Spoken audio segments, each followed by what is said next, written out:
எந்த ரூபத்தில் அந்த கடவுள் இருக்கிறான் என்பதை காட்ட முடியுமா? ஏன் வலிக்கிறதா?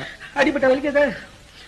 அந்த வலி எப்படி இருக்கிறது, அது எந்த ரூபத்தில் இருக்கிறது என்பதை காண்பிக்க முடியுமா? பைத்தியக்காரனா இருக்கிறான்.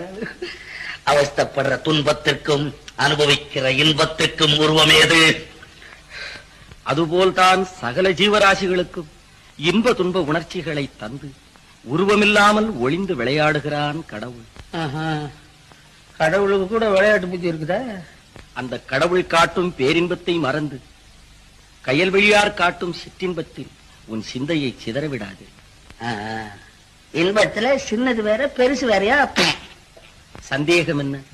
அழியும் உடலோடு இரண்டர கலந்து அத்துடன் அழியும் அற்ப இன்பம் தான் சிற்றின்பம்.